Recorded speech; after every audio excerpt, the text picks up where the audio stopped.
Israeli Prime Minister Benjamin Netanyahu has declared war on Hamas after the Gaza-based militant group launched an unprecedented surprise attack on Saturday. אזרחי ישראל, אנחנו במלחמה.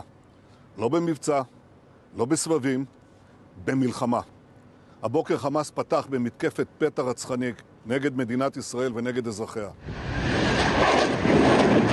In what was the biggest attack on Israel in years, Palestinian militants launched a barrage of more than 5,000 rockets in a coordinated attack by land, sea and air.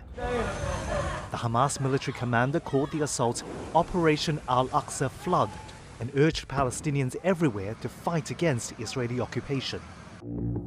Rockets were fired from the Gaza Strip as far north as Tel Aviv.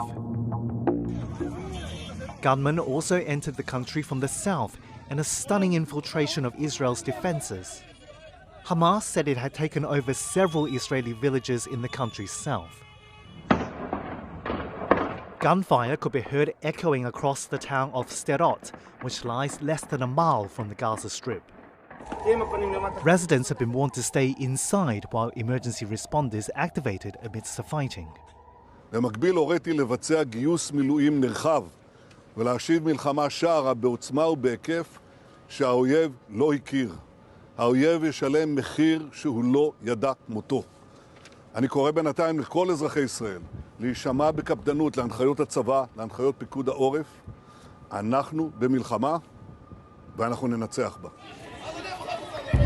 Palestinian families across Gaza have begun fleeing their homes in fear of Israeli retaliation. Israel's defense force is the Middle East's most formidable, made up of 169,000 active duty troops and 465,000 reservists. It is supplied with some of the world's most advanced drones and weaponry. The US provides Israel with $3.8 billion in annual military assistance.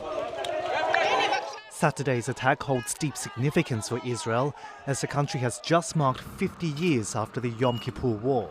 In that conflict in 1973, Egypt, Syria and other Arab countries launched a war on Israel on the holiest day of the Jewish calendar. I think right now Israelis are in a severe state of shock. They almost don't have words because they're just so surprised by this. And I think that right now people are being called up to reserves all across the country. Obviously, there's been a lot of political turmoil in Israel. There have been a number of military reservists who said that they would refuse to report for duty because of this battle over the judiciary in Israel. Everybody's put that aside now.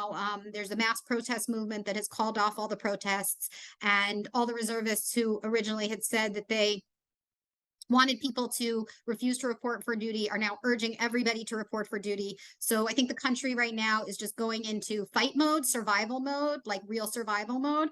And I think that people probably don't want to start pointing fingers, but very quickly that will start happening. And obviously the first finger will be pointed at the Prime Minister, Benjamin Netanyahu, and we'll see where he goes from here. In response, Israel's military launched airstrikes on what it said were Hamas targets in Gaza.